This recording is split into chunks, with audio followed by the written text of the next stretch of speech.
देखो, आज से हम लोग एक नया यूनिट है जो कि कुछ यूनिवर्सिटी में मैक्रो में पढ़ना होता है, ज़्यादातर यूनिवर्सिटी में मैक्रो में ही पढ़ना है, और कुछ यूनिवर्सिटी में अलग से दिया है इंटरनेशनल इकोनॉमिक्स।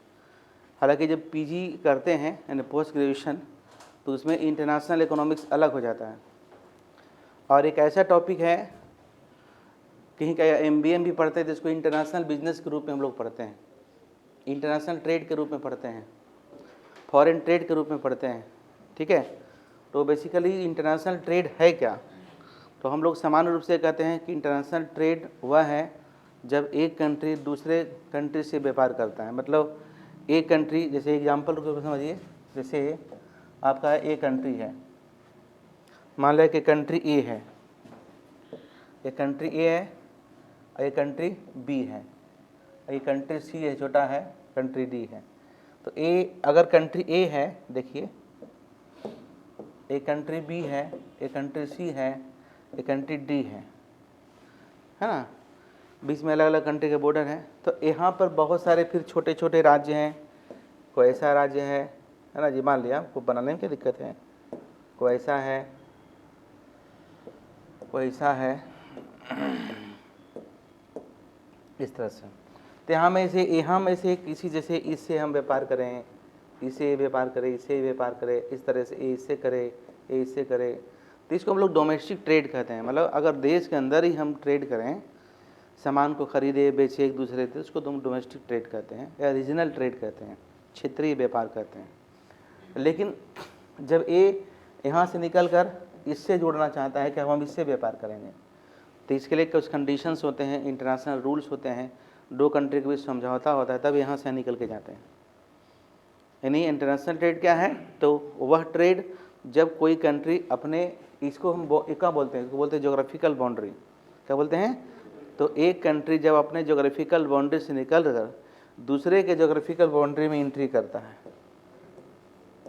है ना, और इसे सामान खरीदता है, इसको सामान बेचता है, तो ऐसे व्यापार को हम लोग कहते हैं इंटरनेशनल ट्रेड, है ना। इंटरनेशनल ट्रेड क्या है? तो वह व्यापार, इंटरनेशनल ट्रेड इधर ट्रेड, वो तो हम लिखा हुआ बताएंगे, जब एक कंट्री दूसरे कंट्री से, है ना, कुछ कंडीशंस के तहत, कुछ शर्तों के तहत दूसरे कंट्री के साथ व्यापार करते हैं। तो लेकिन व्यापार क्यों करते हैं? तो बहुत सारे इसमें आप थ्योरीज पढ़िएगा, जैसे क्लासिकल मॉडल, जिसको बोलते हैं Ricardian theory of international trade, या comparative cost theory of international trade, और एक है आपका हेक्सर-ओलिन ऑफ इंटरनेशनल ट्रेड। तो हेक्सर-ओलिन को हम लोग modern theory of international trade कहते हैं। हेक्सर-ओलिन बताएंगे आगे, क्योंकि मॉडर्न थ्योरी ऑफ ट्रेड कहीं मिलेगा नहीं तुमको। तो हेक्सर-ओलिन को हम लोग क्या बोलते हैं? Modern theory of international trade कहते हैं। दो इंपॉर्टेंट है, दोनों में से कोई क्वेश्चन पक्का आता है आपको, है कि नहीं। अब उसके कंडीशंस हैं। अब ये व्यापार उस समय था जब एडम स्मिथ, रिकार्डो थे, लेकिन वो लोग नहीं हैं, लेकिन आधार वही था व्यापार करने का। लोग व्यापार कब करते हैं? एक दूसरे से समझौता कब करते हैं? जब तुमको कुछ फ़ायदा हो, हमको कुछ फ़ायदा हो। मेरे तुमसे, तुम्हारे से संबंध रखने पर, व्यापारिक संबंध रखने पर ना तुमको कोई नुकसान हो ना हमको कोई नुकसान, तो ट्रेड होता है। लेकिन फ़ायदा हो, कभी कभी हम देखते हैं कि दोनों कंट्री, जैसे मान लिया कि दो सामान है, आप लोग पढ़ते होंगे पहले भी, दो सामान है, दोनों कंट्री प्रोड्यूस कर सकते हैं, लेकिन जिसमें उसका स्पेशलाइजेशन होता है वो वही सामान वो प्रोड्यूस करता है, बाकी दूसरा सामान दूसरे से खरीद लेता है। जिसे समझिए ना, इंटरनेशनल ट्रेड का मतलब exchange between the two countries और मोर देन टू कंट्रीज। जब आप घर में कोई पलंग बनाते हैं, तो पलंग बनाने में क्या कॉस्ट है और उसको मार्केट से लाने में क्या खर्च है। घर में ही पलंग बन सकता है, वहाँ भी बन सकता है। तो कंपैरेटिव कॉस्ट देखते हैं, उसको बोल नीचे बात नहीं करने के लिए, ठीक है। जब हम व्यापार करते हैं, जब हम दो कंट्री के बीच क्या करते हैं? व्यापार करते हैं, तो इस व्यापार में दोनों कंट्री को फ़ायदा होना चाहिए, तभी व्यापार सफल होता है। अभी देख रहे हैं पाकिस्तान का हालत क्या है। एक बहुत अच्छा कंट्री है अगर अपने व्यापार पे केंद्र करे तब, लेकिन उससे अगर हट के कुछ कीजिएगा तो दिक्कत है ना। आई बस में तो इंटरनेशनल ट्रेड एक आधार होता है जिसे, और 91 के बाद अगर इंडिया की बात करें तो 91 के बाद भारत और दूसरे कंट्री के साथ जो अंतर्राष्ट्रीय संबंध है काफ़ी सुधरा है। अंतर्राष्ट्रीय व्यापार भी बढ़ा है, उसका कंपोजिशन बढ़ा है, उसका डायरेक्शन बढ़ा है। डायरेक्शन मतलब एरिया और कंपोजिशन मतलब item. Composition of foreign trade मतलब हम क्या क्या वस्तुओं के साथ ट्रेड करते हैं। तो चलिए एक एक पीपीटी समझते हैं इसको, और आपको फिर ये पीडीएफ आपको मिलेगा। देखो, अंतर्राष्ट्रीय व्यापार ये तो पूरा हमारा विश्व है, और ये अब आज का जो दौर क्या देख रहे हैं, ग्लोबलाइजेशन है। कोई कंट्री कहीं भी आ सकते हैं, कुछ कंट्री को छोड़कर 91 के बाद से। लेकिन हम लोग पिछले क्लासेज में पढ़े थे ब्रिटिश इंडिया के बारे में, तो किस तरह से ब्रिटिश गवर्नमेंट ने भारत को दूसरे कंट्री से लेन देन करने पर प्रतिबंध लगा दिया था। ठीक है, लेकिन जब देश को आज़ादी मिला तो प्रतिबंध नहीं था किसी तरह से, लेकिन जो छूट था वो छूट का दायरा को और बढ़ाया गया था 1991 में। हम इंटरनेशनल ट्रेड यानी कि फॉरेन ट्रेड जब इंडियन इकोनॉमिक्स में पढ़ाएंगे तो उसमें और डिटेल्स में लोग बात करेंगे, क्योंकि एक कोर पेपर आपका है इंटरनेशनल इकोनॉमिक्स का, तो इसमें हम लोग बहुत सारे मॉडल को पढ़ेंगे, लेकिन बेसिक कंसेप्ट समझिए। देखो, इसमें आपका हिंदी आ जाएगा, इसलिए छोड़ दिया गया है, थोड़ा अधूरा है, लेकिन समझिए। International trade is refer to as exchange और ट्रेड, है ना, एक्सचेंज और trade of goods and services between different nation. अभी हम बताए हैं, this kinds of trade contribute and increases the world economy. इस तरह का व्यापार वर्ल्ड इकोनॉमी में सुधार लाता है। अंतर्राष्ट्रीय व्यापार होता है तो ना सिर्फ हम गुड्स का लेन देन करते हैं, बल्कि कल्चरल इम्प्रूवमेंट भी होता है। 91 के बाद से भारत जब दूसरे कंट्री के साथ व्यापार करना शुरू किया तो ना सिर्फ उसे इनकम मिला, बल्कि रहन सहन में भी सुधार हुआ। हमारे क्या सोशल अपलिफ्टमेंट भी हुआ। कल हम बताए हुए थे कि 91 के बाद से इतने सारे टीवी चैनल देख रहे हैं वो सब भारत में 91 के बाद ही। एक मिनट, क्या हुआ, अपने आप हो गया। चलिए देखते हैं।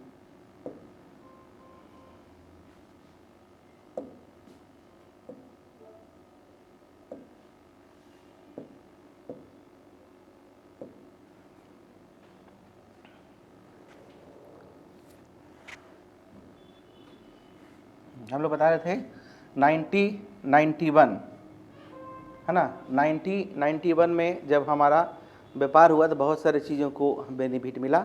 उसमें एक कल्चरल इम्प्रूवमेंट भी था, सोशल अपलिफ्टमेंट भी था। जितने सारे टीवी चैनल हमारे के यहाँ आज है वो सब 91 के बाद ही। पहले सिर्फ DD1 होता था, और उसमें बहुत सारे सामाजिक समाज सुधार के लिए जो कार्यक्रम है नाटक के रूप में, जैसे हम लोग पहले नाटक नुक्कड़ करते थे ना, तो उसी को सीरियल के रूप में प्रस्तावित किया गया। और हम ये भी देखे थे, है ना, कि वो जो एक्सचेंज होता था, एक तो वस्तुओं गुड्स एक्सचेंज, एक अमेरिका का जो चैनल है वहाँ हम देख सकते थे, ब्रिटेन का चैनल हम यहाँ देख सकते हैं। और 1991 के बाद से हम जो हमारे पास इंटरनेट सर्विसेज का विकास हुआ, यानी जब हमारा ग्लोबलाइज इकोनॉमी हो गया तो अलग अलग दुनिया में क्या घटनाएं घट रही है हमें तुरंत मिल जाता था। अमेरिका में एक पेपर में क्या छपा है घर बैठे देख सकते हैं। ठीक है, एनीवे, तो जब अंतर्राष्ट्रीय व्यापार बढ़ता है तो उससे हमारे यहाँ सोशल इकोनॉमिक अपलिफ्टमेंट और सोशल अपलिफ्टमेंट दोनों तरह का विकास होता है। सोशल मतलब सामाजिक, इकोनॉमिक मतलब पैसा से तुम्हारा इनकम बढ़े, है ना, या हमारा इनकम बढ़े या लोगों का इनकम बढ़े तो उसको हम लोग बोलते हैं इकोनॉमिक अपलिफ्टमेंट। और तुम्हारे का सुधार हो, सीरियल देखते देखते आपकी जो माँ है, दीदी है, भाभी है, आपको लड़कियों को कहाँ तक पहुँचा दिए। नो डाउट कि पॉलिटिकल पार्टी की भूमिका होती है, लेकिन जो सूचना एंड इन्फॉर्मेशन का जो विकास हुआ उसमें बहुत बड़ी भूमिका है अंतर्राष्ट्रीय व्यापार का। और अंतर्राष्ट्रीय व्यापार हुआ तो सिर्फ हम लोग गुड्स एंड सर्विसेज का लेन देन नहीं किए, बल्कि वहाँ से प्रोफेसर यहाँ आए, यहाँ के प्रोफेसर वहाँ गए, वहाँ का स्टूडेंट यहाँ आए, यहाँ के स्टूडेंट वहाँ गए। कुछ उनका कल्चर हम गेन किए, कुछ मेरा कल्चर वो गेन किए। आई बात समझ में, है ना। माँ बाप की सेवा का संस्कार भारतीय कल्चर है, उन्होंने भी अपनाया। देखिएगा, उन्होंने भी अपनाया। हम लोग जब यहाँ आके पैर छूते हैं पिताजी को, मम्मी को, तो लोग कहते थे कि भाई क्या हो गया, लेकिन उसको जब धर्म पढ़ाया गया बोले बहुत पुण्य का काम, उन लोग भी छूना शुरू कर दिए। देखो तुम्हारा कोई, हमारे बहुत सारे मित्र हैं, जब आते हैं तो हम, वो पैर छूता है तो वो भी छूता है, उसको नहीं पता छूने से क्या होता है। कुछ लोग कहते हैं कि कुछ लोग जब कंट्री में पैर छूने से भिखमंगा वो लोग पैर छूता है ना, कुछ लोग कहते हैं, अब क्या है छोड़िए। लेकिन हमारी सभ्यता का छाप, हमारी सभ्यता यह है, हम लोग जब अंतर्राष्ट्रीय प्लेटफॉर्म पे जुड़े, तो हम उसके जीन्स पैंट पहनते हैं, सबको पता है, टी शर्ट पहनते हैं, सबको पता है। लेकिन आपको ये भी पता होना चाहिए कि हमारे लहंगा चुनरी और साड़ी भी लोग पहनते हैं वेस्टर्न में, और उसी माध्यम से शादी विवाह करते हैं, क्योंकि यहाँ के पंडित उनके माइंड में सेट कर दिए हैं किस तरह से शादी कीजिएगा तो आपका स्टेबल होगा। वहाँ पर डिवोर्स ज़्यादा होता था। यह है कल्चरल गेन, आई बस में, यह है कल्चरल गेन, क्लियर। तो ये नहीं कि सिर्फ उसी का, हाँ उसका कुछ बुराई है, हमारा भी कुछ बुराई है, तो बुराई को क्यों अपनाएंगे, बुराई है ना। जैसे बहुत सारे अंधविश्वास जो हम लोग कहते हैं, तो सोचिए ये सिर्फ इंडिया में ही नहीं है, पूरी दुनिया में है। सबसे ज़्यादा अंधविश्वास अमेरिका में लोग रहते हैं, अगर एक सर्वे के हिसाब से। क्योंकि एक और कोई स्वामी जी थे, बहुत पहले ब्रिटेन की महारानी को, मतलब कि ब्रिटेन के किसी व्यक्ति को कहा था कि आप प्रधानमंत्री बनेंगे, ऐसा सुनते हैं तो अलग बात है, क्योंकि अलग अलग देश में अलग अलग तरह के लोग होते हैं। भारत में तो जितना जिला उतना तरह के लोग रहते हैं, राज्य छोड़ दीजिए, अलग अलग जिला का अलग अलग कल्चर है, multi diverse culture, multi cultured country हमारे के यहाँ है। इसलिए हमारे कल्चर को अपनाना किसी दूसरे देश के लिए इतना आसान नहीं है। वो पूछता है कि किस हमारे कहाँ के कौन से कल्चर को अपनाए नहीं। तो दैट मीन्स कि अंतर्राष्ट्रीय व्यापार से सिर्फ ना ही हमारा आर्थिक बल्कि सामाजिक विकास भी होता है और होता रहा है, क्लियर है ना।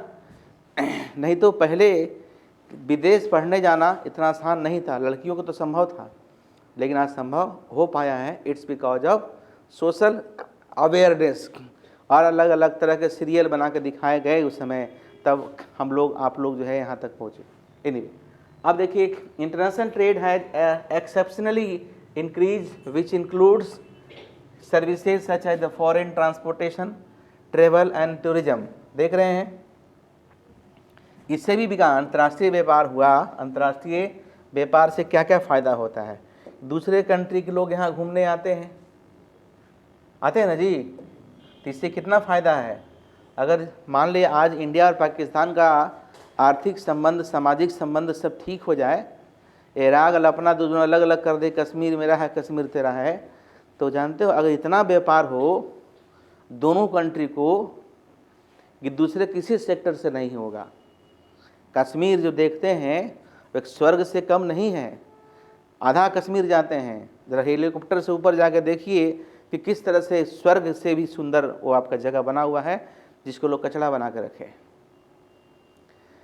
दो देश अगर मिल जाए, दोनों का संबंध आर्थिक एकदम एक हो जाए कि हम आपस में लड़ाई झगड़ा नहीं करेंगे, तो पूरी दुनिया के लोग वहाँ पे आएंगे और बड़े पैमाने पर होटल का विकास होगा, दोनों कंट्री के लोग काम करेंगे। बहुत सारे करते हैं, इंडिया नेपाल करती है कि नहीं, इंडिया श्रीलंका का संबंध ठीक है कि नहीं। तो उसी तरीके से अगर ऐसा करे तो अंतर्राष्ट्रीय व्यापार दोनों में है, लेकिन संबंध ठीक हमेशा कचकच रहता है। तो इससे कितना इनकम होगा, है ना जाने कितना इनकम होगा, कहना एकदम बहुत कठिन है। और ऐसा जगह है कि हर लोग वहाँ पे आना पसंद करते हैं, हर लोग आना पसंद करते हैं, तो इसलिए इससे फ़ायदा होता है। ट्रांसपोर्टेशन से फ़ायदा होगा, अगर वहाँ लोग जाएंगे तो वहाँ एयरपोर्ट का विकास होगा, रोड का विकास होगा। जब एयरपोर्ट का विकास होगा, रोड का विकास होगा, तो अधिक गाड़ी बिकेगा, तो अधिक गाड़ी बिकेगा तो सरकार को टैक्स अधिक आएगा, और अधिक रोड बनेगा, अधिक काम मिलेगा। तो रोड इंडिया में भी बने, रोड पाकिस्तान में बने, दोनों जगह रोजगार मिलेगा, दोनों जगह ड्राइवर के रूप में काम करेंगे, दोनों जगह होटल होगा। मतलब हमारी एक पूरी कल्पना है कि अगर ऐसा हो तो कितना अच्छा हो। ये जो आपस लड़ाई झगड़ा करके कितना करोड़ रुपया परमाणु बम के खर्च कर रहे हैं कर्ज ले लेके, तो रुक नहीं जाएगा। दो कंट्री अगर कहे हम युद्ध नहीं करेंगे, कभी नहीं करेंगे, जाओ युद्ध, मतलब एक मेरे हम लोग का सोच है, हम लोग का विचार। एनीवे, चलो ठीक है, आगे देखिए। दिस फॉर आपका जो है इसको हम आगे थोड़ा सा आगे देखेंगे। अब देखते हैं कि व्यापार क्यों होता है, इंटरनेशनल ट्रेड क्यों, है ना, इंटरनेशनल ट्रेड क्यों। तो सबसे पहला प्रोडक्शन अगर अंतर्राष्ट्रीय व्यापार करते हैं तो विदेशी लोग यहाँ आएंगे, 91 में आए थे ना, और यहाँ के लोग भी विदेश जाएंगे। तू मेरा मैं तेरा, एक डायलॉग चल रहा है ना, तो उससे दोनों कंट्री का जीडीपी बढ़ेगा। बढ़ा भी, जीडीपी मतलब प्रोडक्शन, जीडीपी मतलब ग्रॉस डोमेस्टिक प्रोडक्ट। ये टॉपिक पढ़ाए हैं पहले भी कि प्रोडक्शन अगर हमारे कंट्री में होगा तो रोज़गार हमारे के यहाँ बढ़ेगा। ठीक है, तो प्रोडक्शन बढ़ेगा। दूसरी बात क्या है कि जो फैक्टर्स ऑफ प्रोडक्शन होते हैं जैसे लैंड है, लेबर है, कैपिटल है, इन सभी का डिमांड आपको बढ़ता है। चलिए ठीक है, एक एक करके देखते हैं। Reason for international trade, it is not possible for every single country to produce equally at a cheaper cost। किसी कंट्री के लिए संभव नहीं है कि सब सामान उस सस्ते दर पर वो बना ले, है ना। इसलिए कहे ना दोनों सामान हम बना सकते हैं फिर भी हम व्यापार करते हैं रिलेटिवली, कंपैरेटिवली, जिसमें हमें फ़ायदा होता है। Factors of production include labour, capital and raw material for producing goods and services that are available at different rate in different countries, है ना। तो अंतर्राष्ट्रीय व्यापार करते हैं तो रॉ मटेरियल बांग्लादेश से आता है, कपड़ा हमारे क्या बनता है। कब? जब दोनों देश का संबंध अच्छा हुआ तब। तो इंटरनेशनल जब ट्रेड करते हैं तो गुड्स एंड सर्विसेज का करते हैं और देखते हैं कि हमारे क्या और सस्ता क्या है। जैसे कि जब ग्रीन रेवोल्यूशन आया तो किसान का ना सिर्फ इनकम बढ़ा बल्कि अलग अलग जगह व्यापार करने के लिए गए, वो लेके सामान। तो देखें ना भाई किस तरह से वहाँ पर लोग रहते हैं। तो जब लोगों की इनकम होती है तो उसकी सोच भी साथ साथ बदलते चली जाती है। Each country find it advantageous to produce only those goods and services that can be produce efficiently. कह रहा है इंटरराष्ट्रीय व्यापार क्यों होता है, दोनों कंट्री में देखता है कि कौन सा सामान किस कंट्री में सस्ता है, तो जो सामान सस्ता है दूसरे कंट्री में उससे तभी व्यापार कब होगा। हम दोनों बना सकते हैं, लेकिन यदि उससे कम दाम में अगर यहाँ पे बेंच कुर्सी है, अगर जितना हम बनाने का खर्च हो उससे कम दाम में लोग बना दे तो काहे को हम बेंच कुर्सी बनवाएंगे। अभी देख रहे हैं डेंटिंग पेंटिंग जो दीवार का होता है, लेबर लोग आते हैं 2 महीना 3 महीना लगाते हैं, और मशीन से क्या होता है कि 2 दिन 1 सप्ताह मैक्सिमम। अगर बहुत डिजाइन बनाना है तो, अगर सिर्फ प्लेन करवाना 2 दिन में पेंट करके चला जाएगा। कॉस्ट कम लगा ना, वो लेबर 1 महीना काम करेगा, 4 लेबर काम करेगा, पूरी बिल्डिंग को पेंट करने में 500 रुपये प्रत्येक दिन मान मिनिमम, तो कितना दिन हो गया 60,000 रुपया। वो कहता है हमको 20,000, हमको 40,000 रुपये दीजिए, हम पेंट उंट सब हम ही देंगे, सब पेंट कर देंगे। और 60,000 रेंटे होगा, 50,000 1 लाख, कहाँ 1 लाख कहाँ 40,000। तो को बोलो 1 लाख पसंद करो 40,000, है ना। तो व्यापार ऐसे ही होता है, एक्सचेंज ऐसा ही होता है कि वो सस्ता है, तो जो सस्ता है उसको हम लोग प्रीफर करते हैं। व्यापार तभी संभव है जब लेने वाले को नुकसान नहीं, देने वाले को नुकसान नहीं। क्योंकि बड़ा स्केल पे वो काम कर रहा है ना पेंटिंग वाला, है कि नहीं। तो बड़ा स्केल पे कर रहा है तो उसको फ़ायदा भी है, क्योंकि मशीन से जब प्रोडक्शन बड़े पैमाने पे होता है तो कॉस्ट कम जाता है। एग्जाम्पल समझिए, जैसे कोई बुक पब्लिकेशन करवाते हैं तो अगर आप 100 पीस करवाइएगा तो आपको पड़ेगा, जानते हो, 500 रुपये पीस, 300 रुपये पीस। और वही अगर 1 लाख प्रिंट होगा तो पड़ेगा 30 रुपया 50 रुपये पीस पड़ेगा। इतना का नहीं, स्केल जितना बड़ा होगा इफिशियंसी उतनी क्या होती है आपकी बढ़ जाती है। क्लियर। उसके बाद देखिए reason of distribution, many times companies faces problem due to limitation of the natural resources. अभी जैसे कि जो प्रकृति से जो मिलने वाले सामान है जो हम उत्पादन में लगाते हैं, बहुत बार क्या होता है कंपनी को समस्याएं होती है, लेकिन 2 देशों के साथ व्यापार करते हैं तो वहाँ से हम उठा लेते हैं। या जैसे कि हम जापान है, जापान सबसे अधिक स्टील का उत्पादन करता है, बेचता भी है, लेकिन उसका रॉ मटेरियल अलग अलग कंट्री से खरीदता है कि नहीं। तो फ़ायदा दोनों के बीच में संबंध अच्छा है। तो क्लियर। और इसको देखिएगा, हम पीपीटी आप लोगों को भेज देंगे तो इसमें और देखिएगा। इसमें अपने हिसाब से कुछ जोड़ भी सकते हैं, जिसको जोड़ना वोड़ना होगा, लेकिन हाथ से बनाइए। जो भी प्रेजेंटेशन हम करते हैं, हम कितने मेहनत लगती है बनाने में, उसको लाइए, फिर उसको हिंदी कीजिए, फिर सुधार कीजिए, फिर आपके सामने परोसा जाता है। हालांकि ये तरीका बहुत अच्छा नहीं है, लेकिन समय कम हो, पढ़ाना ज़्यादा हो तो ये तरीका अच्छा भी है। तरीका दोनों आना चाहिए, गाड़ी तेज़ चलाने के लिए, गाड़ी स्लो चलाने के लिए, है ना। आई बात समझ में। लेकिन हाँ, दोनों में पढ़ाई समान हो। लेकिन पढ़ाई समान कब होगा, थोड़ा सा मेहनत आपको करना होगा कि खुद से नोट्स बनाएंगे, क्योंकि यहाँ से तो कॉमन मिलेगा। आपका ये आधार हो गया कि भाई इंटरनेशनल ट्रेड से क्या समझते हैं और अंतर्राष्ट्रीय व्यापार के क्या बेनिफिट हैं। सामान्यतः क्वेश्चन शॉर्ट में पूछता है बहुत ज़्यादा, लॉन्ग में कभी कभी पूछता है कि इंटरनेशनल ट्रेड से क्या समझते हैं, इसके कारण को बताइए। इंटरनेशनल ट्रेड में और रीजनल ट्रेड में क्या अंतर है, ये क्वेश्चन बहुत बार पूछा है अलग अलग यूनिवर्सिटी में, तो उसको अलग से बता देंगे टेबल करके कि इंटरनेशनल ट्रेड से क्या है, डोमेस्टिक ट्रेड क्या है। क्लियर। अब हम लोग देखते हैं बेनिफिट्स ऑफ इंटरनेशनल ट्रेड। अंतर्राष्ट्रीय व्यापार से क्या फ़ायदे हैं।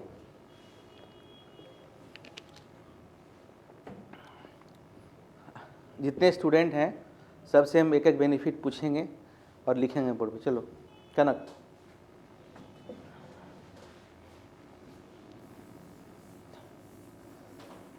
ये तो नोट्स है ही है, हम पूछेंगे और लिखेंगे बेनिफिट्स।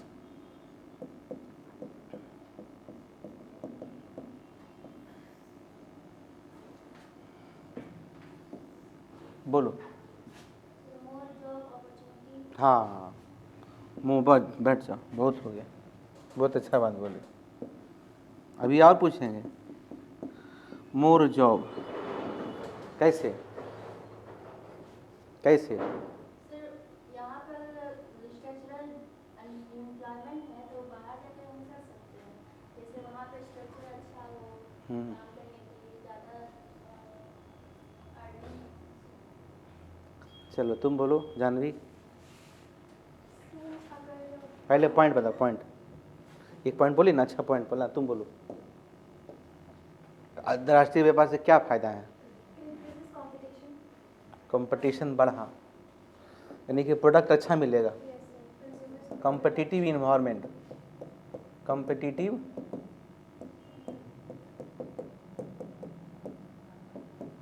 हम इसे देखो, सही बात है कि पहले जब हम किराना का सामान लाते थे तो देखते थे चीनी रखा हुआ उसी पर लोग बैठा हुआ है ना, उसी को फिर दे रहा है, देखते थे ऐसा हम लोग। लेकिन जब हमारा मॉल का कंसेप्ट आया तो कितने अच्छे से वहाँ पे साफ़ सुथरा देते हैं, और है ना, अंतर्राष्ट्रीय व्यापार का ही कमाल है कि वो लोग यहाँ पे आए। और दूसरी बात है कि उन लोग क्या लिखते थे, हम लोग अलग से ई कॉमर्स भी बताएंगे आपको, लिखते थे बिका हुआ सामान वापस नहीं होगा। लेकिन मॉल में क्या कहते हैं, बिका हुआ सामान रिप्लेस हो जाएगा, दूसरा सामान ले लीजिएगा, और अगर सामान खराब है तो पैसा वापस भी लेंगे हम। हालांकि वो कहती है कि हम पैसा वापस नहीं देंगे, लेकिन जब सामान तो खराब है, तो जैसे मान ले कि आप कोई सामान खाने वाले लिए खराब है ना, तो कहीं उसको नहीं लिखा हुआ है कि रिटर्न नहीं करना। रिटर्न करेगा, क्यों नहीं करेगा, रिटर्न करेगा। हम लोग एक बार तिलकुट लाए तो तिलकुट जो है ना पूरा कड़ा था, हमको लगा फिर तोड़ते हैं, वो पत्थरों से टूट रहा था, लोढ़ी पार्टी से भी नहीं। तो जब उसको फिर हम वापस करने के लिए गए, बोला कि सर इसके बदले कोई दूसरा सामान ले लीजिए, पैसा रिफंड नहीं होता है। तो बोले तो पूरा दुकान फिर टूट जाएगा। तो ऐसे कैसे होगा, सामान खराब है, कल खाने का तिलकुट था, हम तो भाई वापस करो इसको। तो फिर उसने कहा कि ठीक है वापस करते हैं, है ना। आई बात समझ में। एनीवे, तो हमारा बेनिफिट है, तो कॉम्पिटिटिव इन्वायरमेंट से कंज्यूमर को सामान अच्छा मिलता है। तुम बोलो रजनी। वाह, इंक्रीजेज, ये तो हम बताए भी हैं, जीडीपी है ना, देश का जीडीपी बढ़ेगा कि दोनों देश में प्रोडक्शन बढ़ेगा, डिमांड बढ़ता है। तुम बोलो। तो याद नहीं, चलो तुम बोलो। हाँ गुड, ये बोली कि reduces price of goods and, देखो पढ़ाई का यही तरीका है बाबू। बैठो, तुम बोलो। नहीं बताएंगे। अब बोलो पैबो ठाकुर।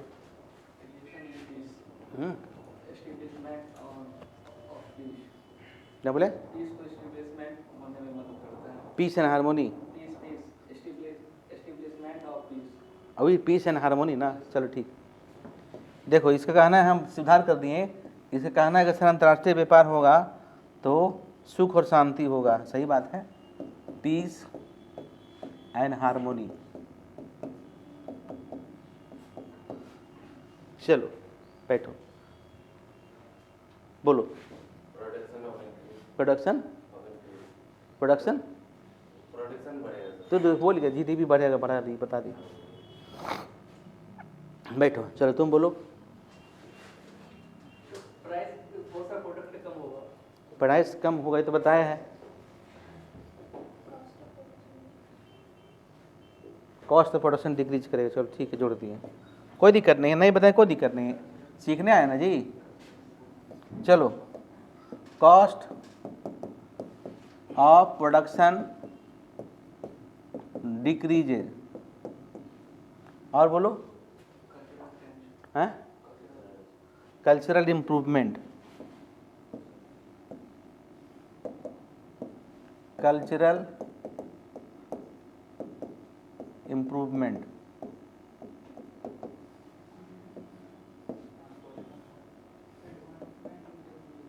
सोशल अवेयरनेस, और बोलो, हैं, बेटर हो गया ना। अच्छा, एक कर सकते हो, reduce income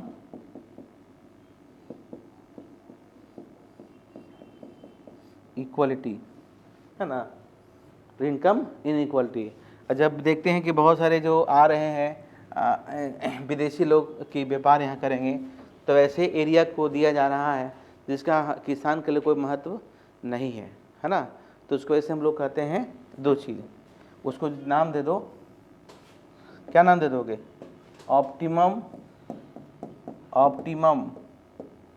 utilisation of resources. इसमें दोनों कर देना, एक हो गया नेचुरल रिसोर्सेज और दूसरा हो गया ह्यूमन रिसोर्सेज। कट रहा होगा तो देख लीजिएगा। जब 10 लोग मिलते हैं तो 10 तरह के विचार सामने आते हैं। अंतर्राष्ट्रीय व्यापार होता है तो नए अलग अलग लोग मिलते हैं WTO में। WTO की स्थापना कब हुआ? 45 मारे 1995। हेडक्वार्टर कहाँ है? जिनेवा में, ठीक है। तो देखिए, अंतर्राष्ट्रीय व्यापार से बहुत सारे फायदे हैं। हम तो कुछ जोड़ दिए हैं, लेकिन आप लोग भी बताएं कि सर जीडीपी बढ़ेगा, सर नौकरी का अपॉर्चुनिटी बढ़ेगा, कंपटीशन बढ़ेगा, है ना, कंपटीशन बढ़ेगा तो प्रोडक्ट अच्छे होंगे। 10 गो समोसा बेचने वाला है तो पहले तो कुछ लोग छान के रखता है और उसी गर्म करके देता रहता है, क्या बोलते हैं, शीशा वाला में। एक पटन देवी है, तुम वहाँ जाओ, वहाँ तुमको 10 रुपये पीस नारियल मिलेगा। इधर एरिया में 30 रुपये से कम देगा नहीं, 40-30 है कि नहीं। तो कंपटीशंस होता है प्रोड्यूसर के बीच, तो फ़ायदा किसे होता है? कस्टमर को। Consumer is the king of the market. और अंतर्राष्ट्रीय व्यापार में कि दूसरे कंट्री के लोग जब यहाँ पे आते हैं तो यहाँ से सामान अच्छा देंगे, सर्विस अच्छा देंगे, तभी न चलेगा। ये जो मॉल का कंसेप्ट देख रहे हैं, डिपार्टमेंटल स्टोर का कंसेप्ट देख रहे हैं, वेस्टर्न कल्चर है, और उन लोग अच्छी क्वालिटी के सामान बेचते हैं।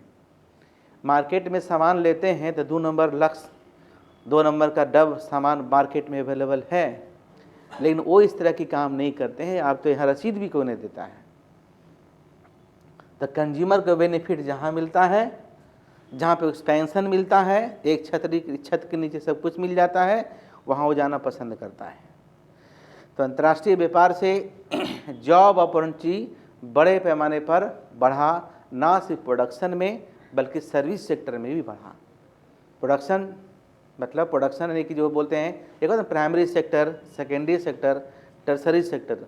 तो प्राइमरी सेक्टर में भी बहुत सारे प्रोडक्ट हैं जो अंतर्राष्ट्रीय व्यापार बढ़ने पर दूसरे कंट्री पहुंच गए। जैसे हमारे पास बेचने के लिए था ही क्या, तो नहीं था, अचार था, चरौरी था, तिलौरी था, पापड़ी था, लाई था, लड्डू था, पर उसी को बेचना शुरू किए दूसरे कंट्री में। उसको लोग पसंद किए तो उसी को बड़े, लेकिन उन लोग चाहते हैं भाई सामान पैसा ले लो लेकिन सामान ख़राब ना करो। डाबर च्यवनप्राश का रेट बढ़ा देती है, क्वालिटी ख़राब नहीं करती। लक्स का रेट बढ़ जाता है, क्वालिटी ख़राब नहीं कि आपका जो गुडविल है उसको गुडविल को मेंटेन करके रखते हैं, तभी अंतर्राष्ट्रीय स्तर पर आप अपने व्यापार को आगे बढ़ा सकते हैं। अंतर्राष्ट्रीय व्यापार से एक ने कहा कि भाई यहाँ देख लो, हम ही ने बताया था कि ऑप्टिमल यूटिलाइजेशन ऑफ रिसोर्सेज। अभी आप यहाँ जो पढ़े हैं लिखे हैं, विदेशों में काम नहीं मिलता क्योंकि हमारा सिलेबस पुराना है, हम उसके लायक फिट नहीं है। यदि यूएस की तरह पढ़ाई यहाँ भी मिले, आईआईएम में मिलता है ना जी, तो आईआईएम का जो प्रोडक्ट है, जो ह्यूमन रिसोर्सेज ह्यूमन कैपिटल बन के तैयार होता है, वो पूरे दुनिया में काम करते हैं कि नहीं करते हैं। आईआईटी वाले काम करते हैं, आईआईएम वाले काम करते हैं। तो उसी तरीके से अगर हमारे के यहाँ पिछले क्लास में जब हम लोग इंडियन इकोनॉमिक्स डिस्कस कर रहे थे तो हम बताए थे कि हमारे के यहाँ का जो ह्यूमन रिसोर्सेज है, हमारा के यहाँ जो उसको ट्रेनिंग करके जो ह्यूमन कैपिटल बनाते हैं, वो बड़ा हमारे के यहाँ दिक्कत है सर। मतलब कारण चाहे जो हो, सोशल हो, पॉलिटिकल हो, लेकिन हमारे के यहाँ एजुकेशन की स्थिति उतनी अच्छी नहीं है जितनी और देशों में विकसित हुई आज़ादी के बाद। ठीक है,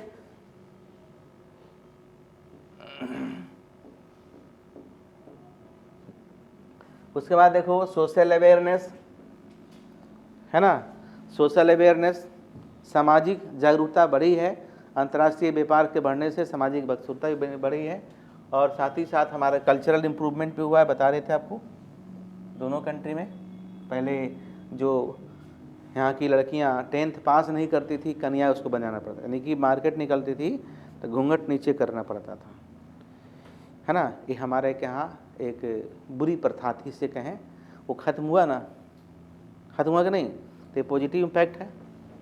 ठीक है, और हमारे के यहाँ की लड़कियाँ दूसरे कंट्री में भी जाके पढ़ रही हैं, नौकरी कर रही हैं। पेरेंट्स में भी, चूँकि अब देखिए वो तो पुराना होगा, 91 में शुरू हुआ था और अब 30 साल हो गया, तो अब आने वाला जनरेशन और इम्प्रूवमेंट होगा। हमारे के यहाँ एक समस्या है वो पॉपुलेशन का, वो भी जैसे जैसे हमारे यहाँ लिटरेसी रेट ठीक हो रहा है, क्योंकि वर्ल्ड लेवल का इंस्टीट्यूशन भी बहुत सारे हमारे यहाँ आए हैं, प्राइवेट यूनिवर्सिटी आए हैं जो काम दे सिखाने का काम करते हैं। उसमें एक तुम्हारा एक अशोका यूनिवर्सिटी भी है, देखिए इंडिया में ही है। अब वहाँ पे खुला बहुत दिन नहीं हुआ, लेकिन वहाँ पर लोग पढ़ना पसंद करते हैं। तो इससे लगता है कि हमारे यहाँ के पेरेंट्स भी पैसा खर्च करना चाहते हैं, लेकिन उस तरह की संस्था है ही नहीं। तो जब अशोका खुला तो तुमको 5 लाख रुपया 10 लाख रुपया लेके बीए में करा रही है, तो वहाँ लोग जा रहे हैं ना, कहाँ सीट खाली रह जाता है। तो इससे तो पता चलता है कि अगर हमारा इंस्टीट्यूशनल सिस्टम ठीक हो जाए तो हमारे यहाँ के ह्यूमन कैपिटल का भी पूरे दुनिया में डिमांड होगा।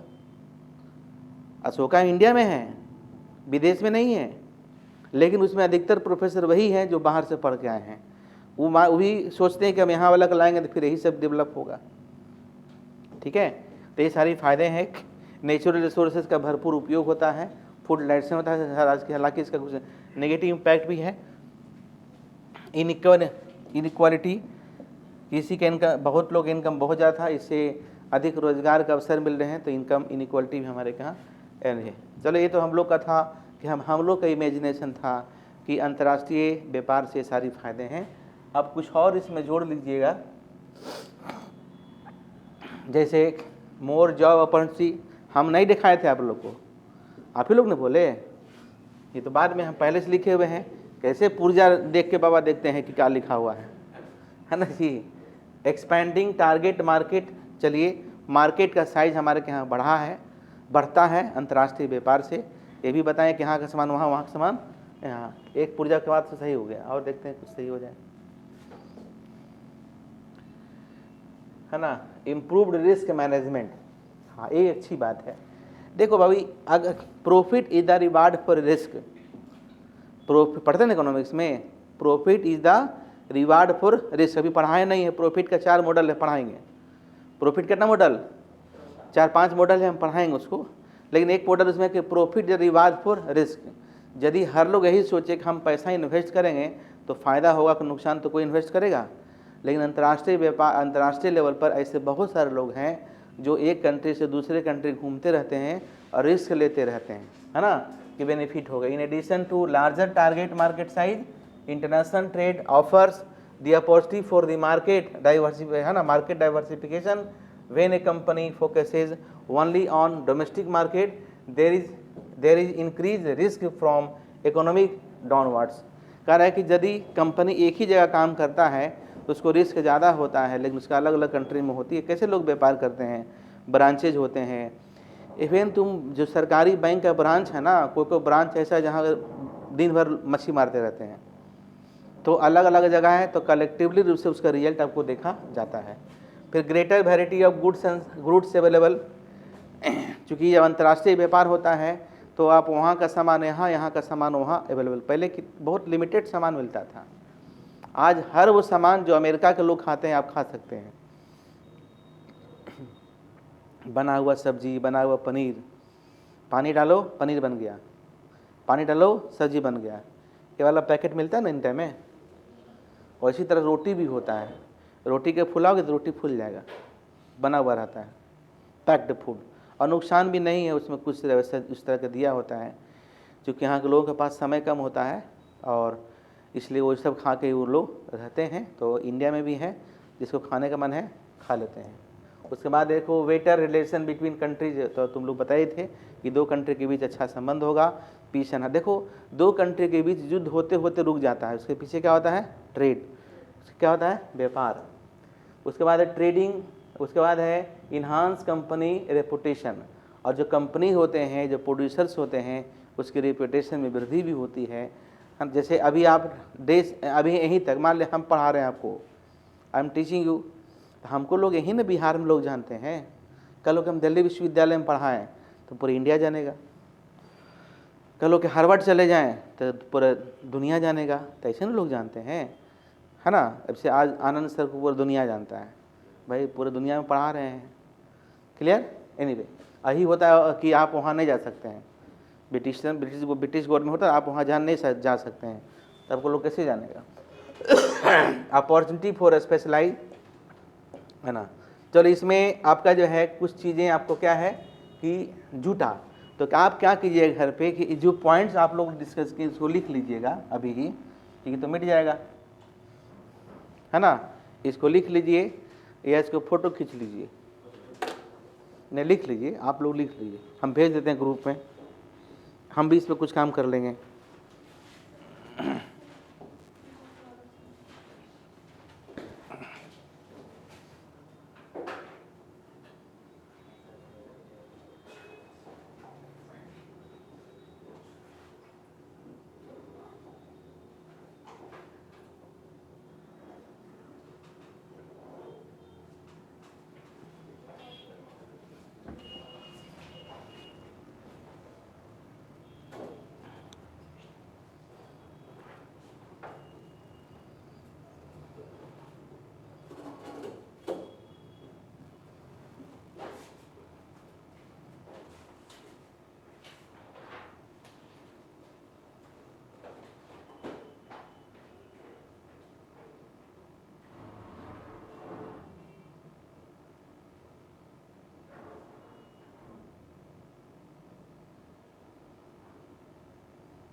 ठीक है,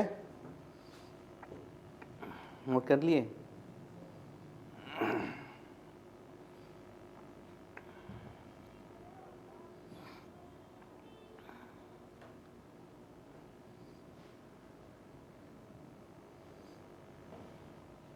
और इस पे जितने सारे पॉइंट्स हम लोग दिए हैं, इस पे ने आपको 2 से 3 लाइन, 5 मैक्सिमम 5 लाइन आपको लिख के दिखाना है। कल लिख के दिखाइएगा, तो जोड़ लीजिएगा। आप अपना जो पीपीटी बनाइएगा, नोट्स बनाइए, इसमें जोड़ लीजिएगा।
देखिए हो गया। अब इसके बाद जो है कुछ और है कि स्कोप क्या है अंतर्राष्ट्रीय ट्रेड का, जो व्यापार का, बिजनेस का। पहले तो है export and import of goods की दायरा हमारा बढ़ जाता है कि हम अधिक एक्सपोर्ट करते हैं तो हम अधिक एक्सपोर्ट करेंगे तो हमें क्या मिलेगा, फॉरेक्स यानी फॉरेन एक्सचेंज रिजर्व हमारा क्या बढ़ेगा। इंपोर्ट अधिक करेंगे उसको भी फ़ायदा होगा। तो एक्सपोर्ट इंपोर्ट बढ़ने से दोनों कंट्री में इकोनॉमिक एक्टिविटी में वृद्धि होती है और दोनों कंट्री में जॉब अपॉर्चुनिटी, प्रोडक्शन एक्टिविटी क्या होता है आपको बढ़ता है।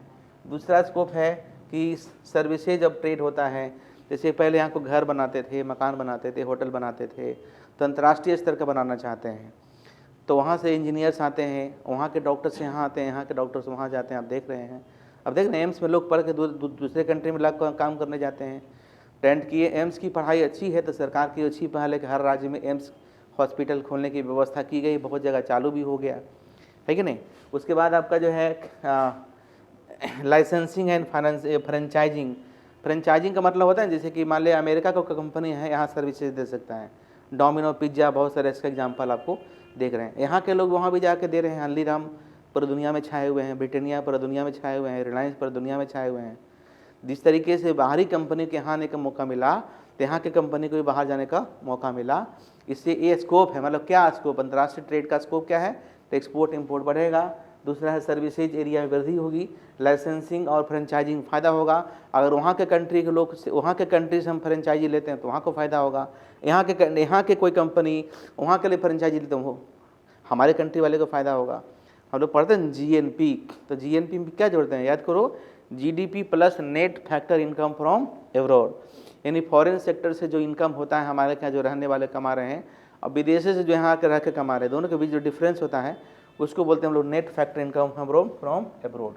थोड़ा सा है और बस आज यहीं तक करेंगे और उसके बाद थोड़ा इस आगे का जो है एक क्लास और लगेगा, फिर उसको हम लोग डिस्कस करेंगे। तो बेसिकली हम लोग देख रहे हैं कि अंतर्राष्ट्रीय व्यापार क्या है, अंतर्राष्ट्रीय व्यापार से क्या फ़ायदा हुआ, अंतर्राष्ट्रीय व्यापार का क्या स्कोप है। अगले क्लासेज में देखेंगे कि अंतर्राष्ट्रीय व्यापार और रीजनल ट्रेड में क्या अंतर है। तो थ्योरेटिकल पोर्शन आपका कंप्लीट हो जाएगा। क्लियर, चलो आज यहीं तक रखते हैं।